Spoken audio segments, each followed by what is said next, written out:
오늘 우리에게 주신 하나님 말씀 마태복음 6장 25절부터 34절까지 말씀입니다.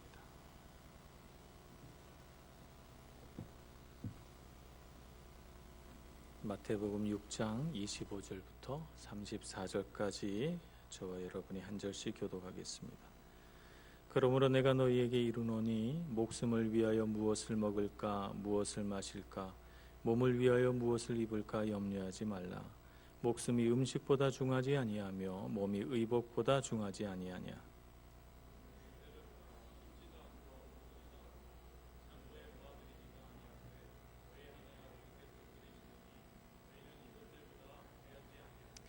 너희 중에 누가 염려함으로 그 키를 한 자라도 더할 수 있겠느냐.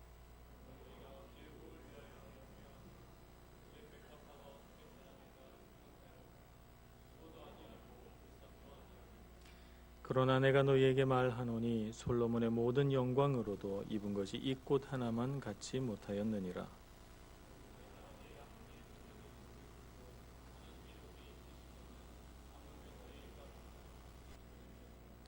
그러므로 염려하여 이르기를 무엇을 먹을까 무엇을 마실까 무엇을 입을까 하지 말라.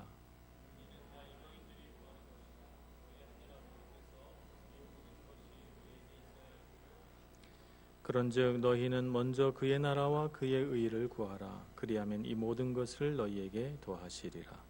그러므로 내일을 위하여 염려하지 말라. 내일 일은 내일이 염려할 것이요 한날의 괴로움은 그날로 족하니라. 아멘. 우리가 성도로서 이 세상을 어떻게 대할 것인가, 이것은 늘 우리의 숙제입니다.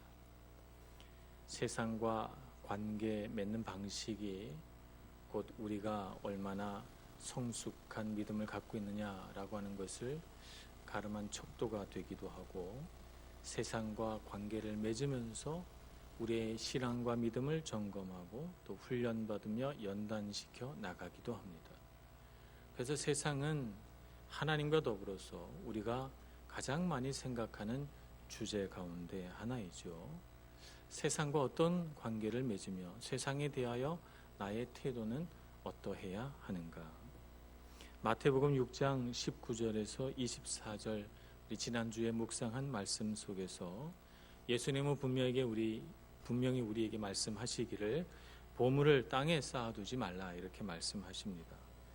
욕심으로 세상과 관계를 맺으면서 이 세상에 눈에 보이는 재물을 땅에 쌓음으로써 그것에 만족하며 살지 말고 하늘을 향한 갈망과 열정으로 세상을 향하는 욕심과 정욕을 다스리고 그것을 대치하라고 말씀하십니다.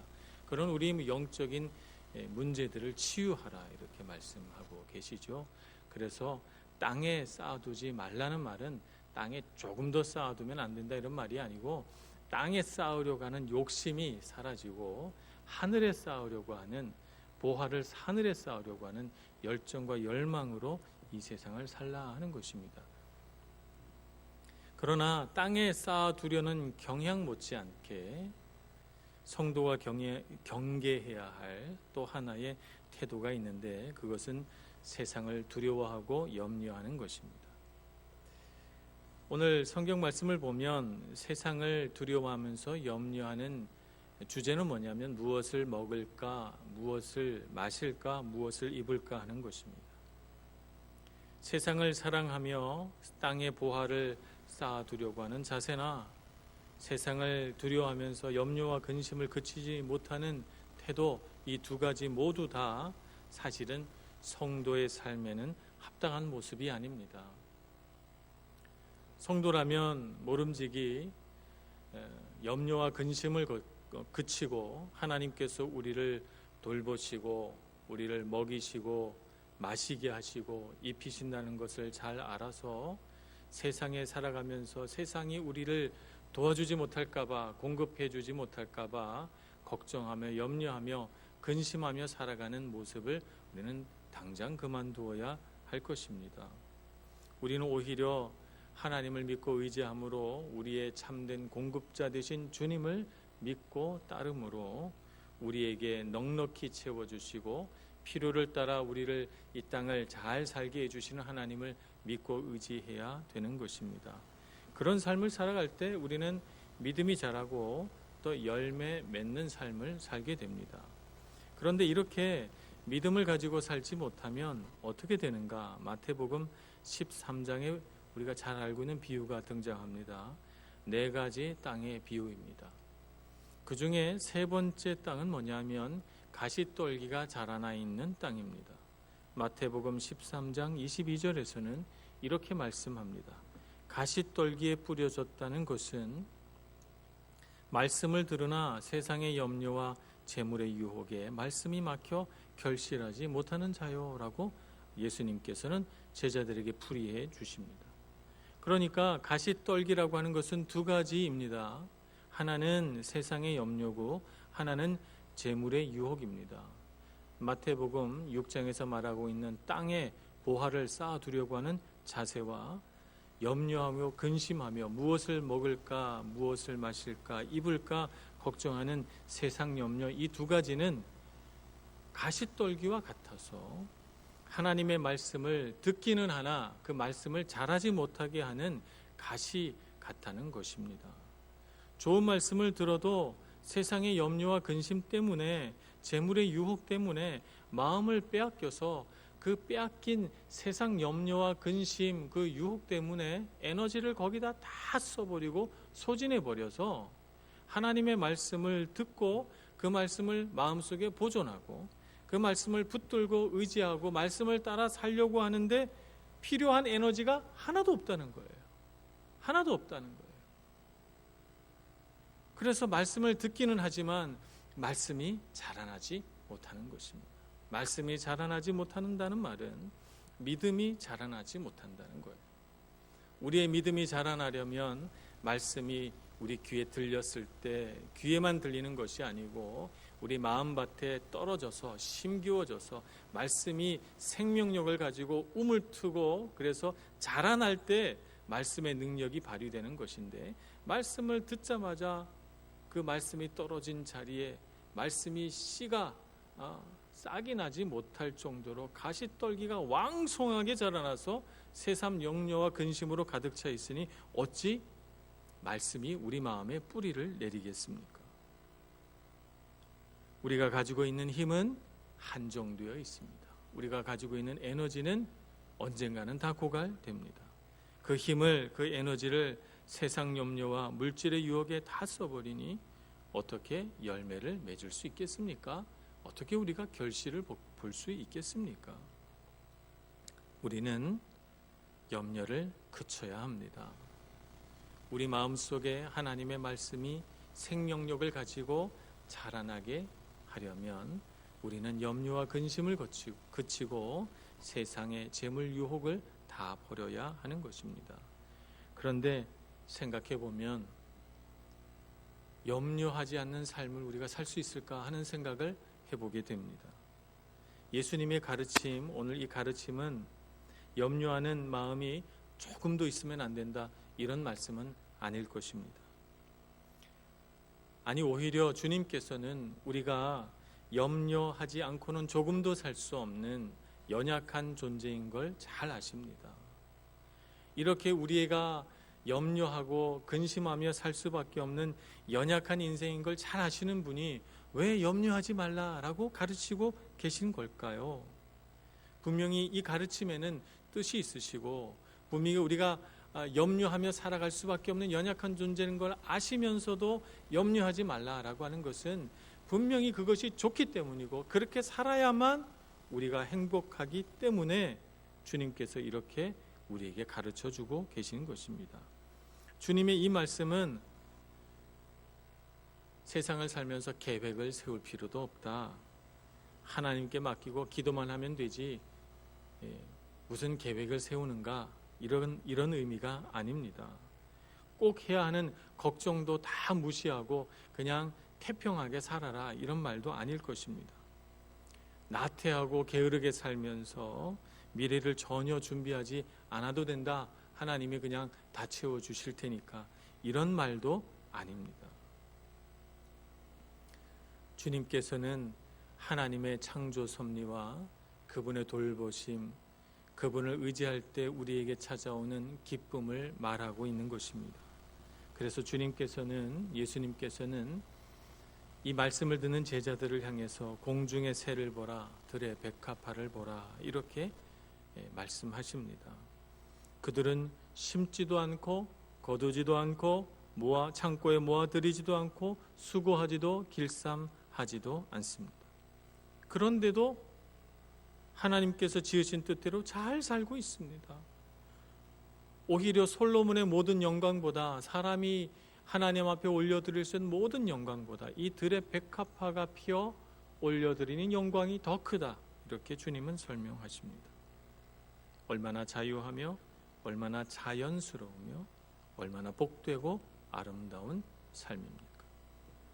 우리는 이 세상에 하나님께서 지어놓으신 창조 섭리를 바라보면서 우리가 뭔가 이 하나님께서 창조해 놓으신 자연스럽고 자유로운 삶에서 벗어나 뭔가 인위적인 삶을 살아가면서 불필요한 염려와 근심, 걱정을 지고 산다는 사실을 깨달아야 합니다.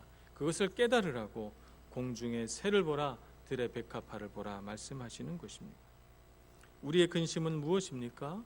무엇을 먹을까? 무엇을 마실까? 입을까입니다. 이 고민은 절대 빈곤의 상태에서 하는 고민이 아닙니다. 이것 중에 무엇을 먹을까라고 하는 것이죠. 상대적인 빈곤 상태에서 남들과 비교하며 더 잘 살고 싶고 더 잘 먹고 싶고 더 행복하게 살고 싶은 우리의 소망, 우리의 욕심이 여기에 반영된 것입니다. 그래서 그런 생각을 많이 하면서 일상의 여러 가지 일들이 이미 하나님께서 우리에게 자유롭고 자연스럽게 살기에 충분한 자원을 주셨음에도 불구하고 그것을 가지고 행복하게 살지 못하고 오히려 남들과 비교하며 세상의 기준으로 나의 삶을 평가하며 나는 왜 이렇게 살까? 나는 왜 이것밖에 되지 않을까? 이렇게 자책하고 실망하며 좌절하며 살기 때문에 생기는 근심, 그렇기 때문에 생기는 염려를 말씀하고 있는 것입니다. 어느 식당이 맛있는 집일까? 어느 브랜드의 옷을 입으면 사람들이 우리를 보고 와, 옷 잘 입었네 이라는 소리 할까? SNS에서 내가 산 거, 내가 누리는 거 자랑하면 사람들이 얼마나 나를 부러워할까? 등등의 생각들은 다 세상 염려와 근심을 만들어내는 가시떨기에 불과한 것입니다. 우리는 그런 가시떨기에 많이 휩싸여 살면 살수록 우리 마음 내면에서는 나는 참 초라하구나, 나는 왜 이것밖에 되지 않을까라고 하는 자조 섞인 슬픔 속에 살게 되고 세상 염려와 근심은 자꾸 우리를 누리게 되어 말씀이 주는 기쁨과 하나님과 동행하는 주님의 말씀을 들으며 살아가는 삶에 대한 모든 행복한 마음과 기쁜 마음을 잃어버리게 되는 것입니다. 이런 삶은 어떤 삶입니까? 내가 주인된 삶입니다. 먹고 마시고 입고 사는 모든 문제를 누가 결정합니까? 내가 결정하고 내 힘으로 살려고 하고 내가 열심히 노력하는데 안 될 때 내가 주인된 세상에서 내가 정말 멋있게 보이고 남들에게 칭찬받고 남들의 부러움을 살 만한 삶을 살아야 하는데 그렇게 살지 못하는 내가 영광 받고 싶은데 영광 받지 못하는 나의 삶을 뒤돌아보며 나는 왜 이럴까 생각하게 될 때 우리는 우리 안에 불필요한 가시나무가 많이 자라고 있다는 사실을 깨달아야 하는 것입니다. 하나님께서 주인된 삶을 살아야 합니다. 내가 주인된 삶은 이방인들이 사는 삶입니다. 불신자들이 사는 삶입니다. 세상을 나가 보십시오. 세상에 자기가 주인되어 살아가는 수많은 불신자들이 있습니다. 믿는 자라면, 성도라면 어떻게 살아야 합니까? 하나님이 주인된 삶을 살아야죠. 내가 주인된 삶을 그만두어야 합니다. 우리가 왜 성도로서 내가 주인된 삶을 살면서 내 가슴을 치고 탄식하고 염려하고 근심하며 살아갑니까?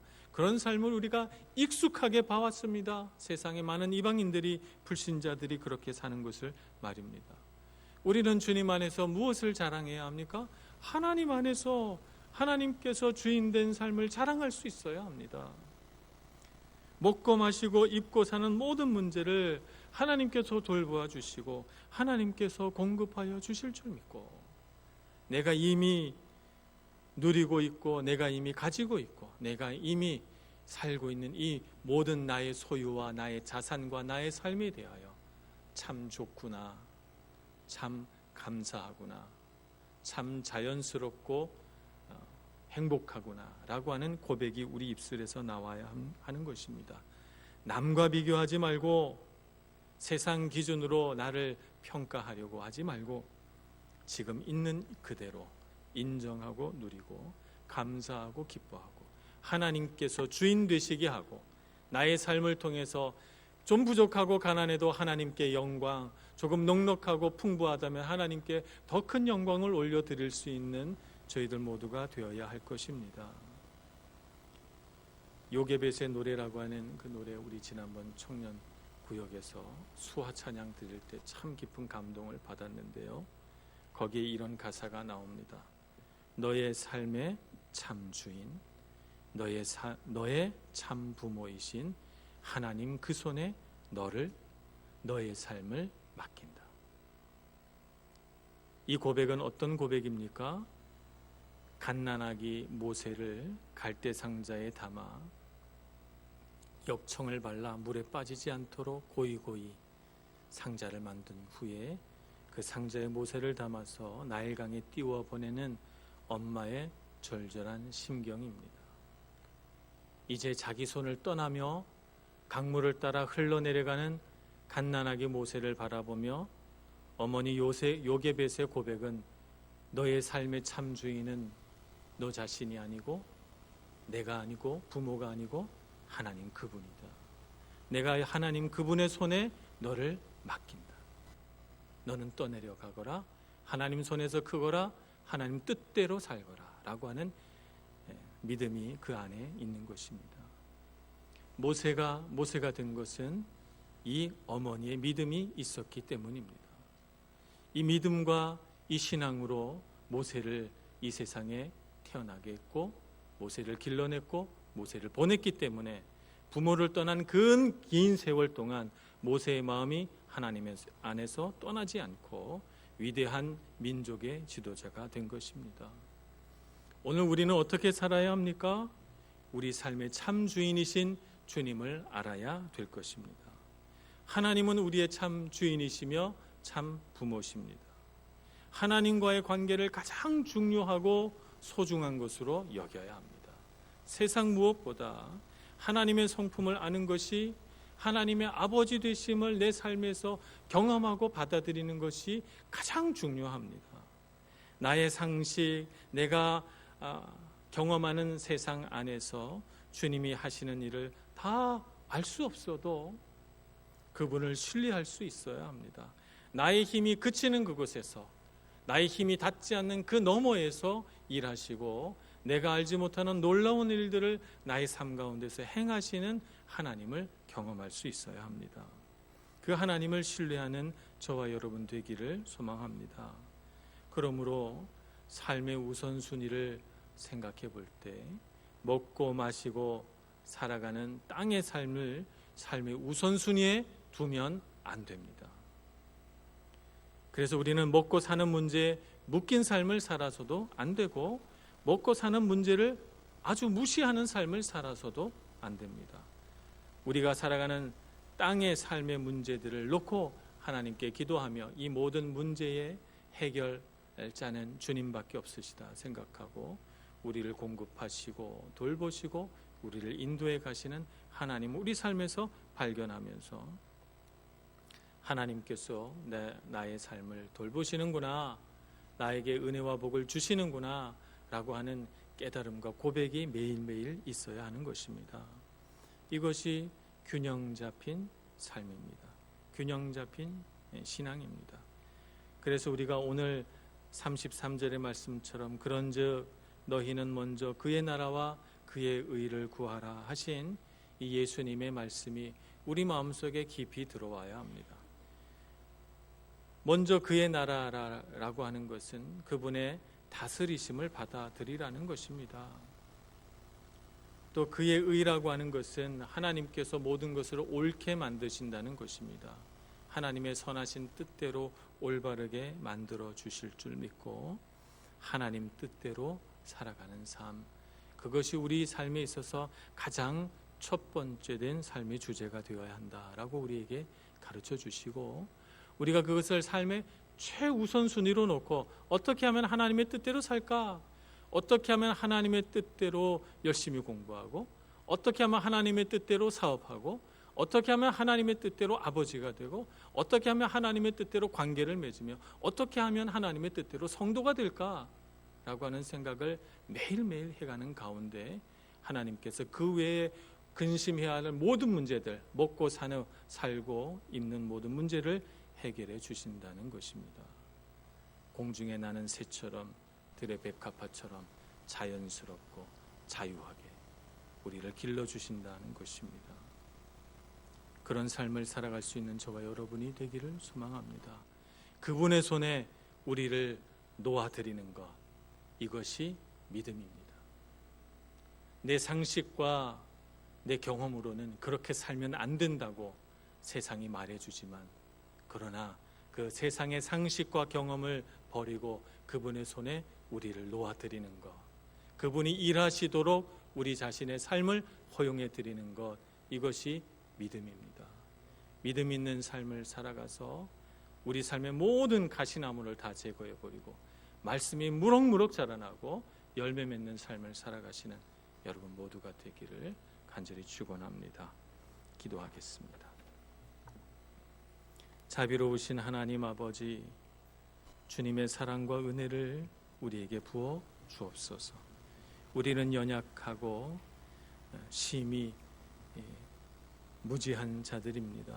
하나님, 하나님의 말씀이 빛처럼 우리 마음에 계시되게 하시고 깨달은 대로 살게 해주시고 말씀을 붙들고 살게 해주시고 말씀을 우리 마음 깊은 곳에 심어 그 말씀이 자라나는 것을 보게 하여 주시옵소서. 믿음 없는 사람으로 살지 말게 하시고 믿음 있는 삶을 살아가도록 인도하여 주옵소서. 그래서 하나님, 우리의 삶의 참된 공급자 되시고 우리 삶의 참 주인 되시며 참 부모 되신 하나님을 매일매일 발견하고 주님을 높이는 저희들 모두가 다 되게 하여 주옵소서. 예수님의 이름으로 기도합니다. 아멘.